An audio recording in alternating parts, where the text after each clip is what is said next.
50 አለቃ ጓዶቻቸውን በሙሉ ቀብረው ብቻቸውን የቀሩት ለታሪክ ነጋሪ ይመስል ብሎ የሚሰማቸው ካገኙ የማያልቅ ታሪክ ለመናገር ስስት የለባቸውም።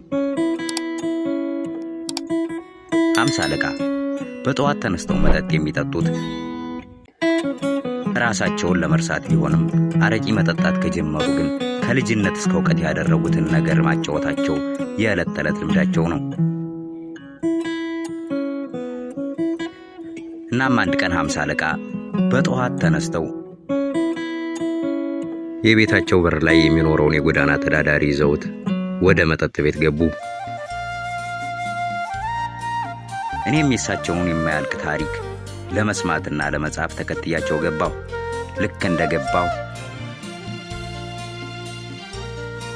የድሮው የወታደሮች ማነቃቂያ መዝሙር ተከፍቶ ነበር።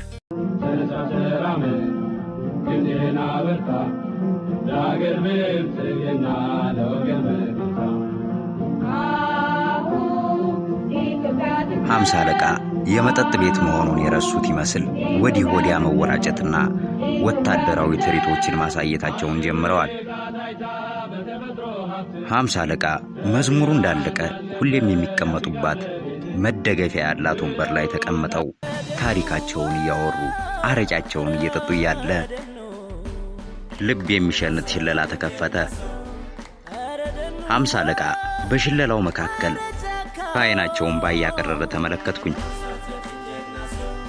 እኔም አንድ ሁለት አረቄን ከቀማመስኩኝ በኋላ ስለ ትዳራቸውና ስለ ኑሯቸው ጠየቅኳቸው። ትዳርም እንደሌላቸውና ሚስታቸውን በጦርነት እንዳጡ ነገሩኝ።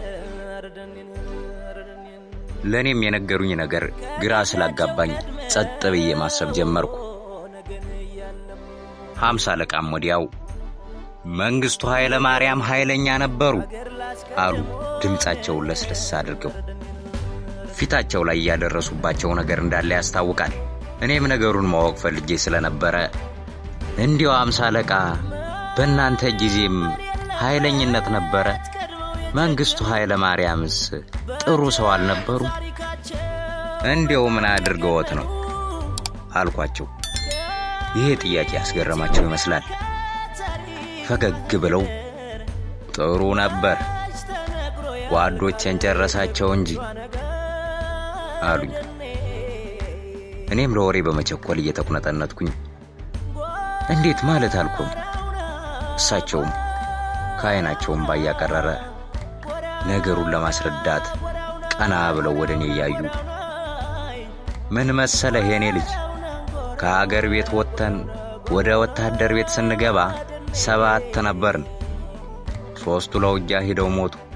3ቱን ደግሞ የኔ ተቀናቃኞች ናችሁ በሚል ተልካሻ ምክንያት በአሰቃቂ ሁኔታ ረሸናቸው ብለው ትንፋሻቸውን ለመሰብሰብ ጸጥ አሉ። እኔም ወደ እርሳቸው እየተመለከትኩ እርሶስ አልኩኝ።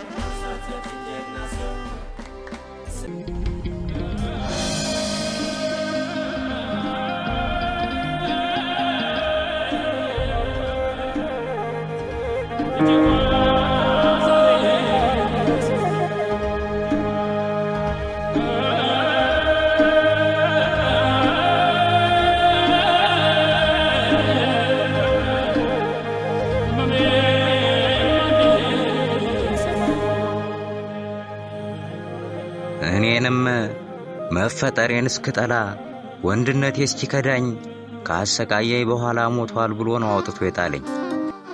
እኔም በእግዚአብሔር ፈቃድ ነው እዚህ የተረፍኩት አሉ። እኔም ስቃያቸውን በሐሳቤ እየሳልኩት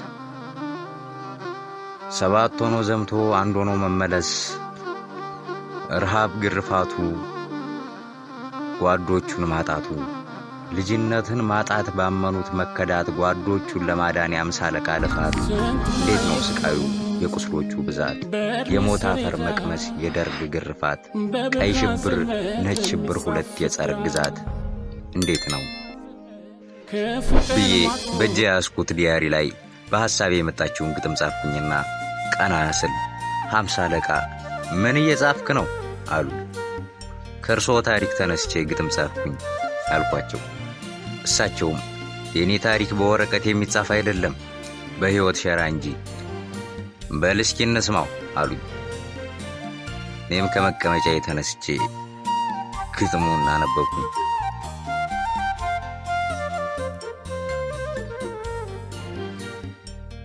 ሃምሳ አለቃም በስሜት ከመቀመጫቸው ተነስተው 50 ብር ግንባሬ ላይ ለጠፉብኝ።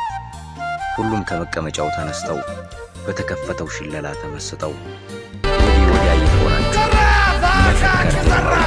ዘራፍ አካኪ ዘራፍ መች ይቀመጣል ዘራፍ ሲነሳ ልቡ ድፍን ነው ልክ እንዳንበሳ አቧራው ጭሶ ደምደም ሲመስል አባሮ ገዳይ ከዳመናው ስር የዛ ሰው ነኝ የሀበሻ ምድር ወኔ ላስታጣቂ ከሞቱ የሚመር ከአንድ ወንዝ የምቀዳ የእሳት ልጅ ነኝ እሳት የምኖር በክብር የምኖር በኩራት ለሀገር መሞት ክብርን ያን ወኔውን ወሳጅ የዛ ሰው ነኝ የጥቁር ደሙላጅ አገራ ጠባቂ የአካሉ ግማሽ ለሀገራቸው ታመው ለሀገር ስለሞቱት ሕይወት እድሜያቸውን አካል ለገበሩት ለህልውና ዘብ ሆነው ላለፉት ልንዘምር ይገባል ሀገርን ላቆዩት። የተከሉት ስም ዘመን የማይንደው መቃብርን ፈንቃይ ሞት የማይጋርደው ለዛሬ በማሰብ ትላንትን የደሙ በሞታቸው ሰላም ነፃነት ሸለሙ።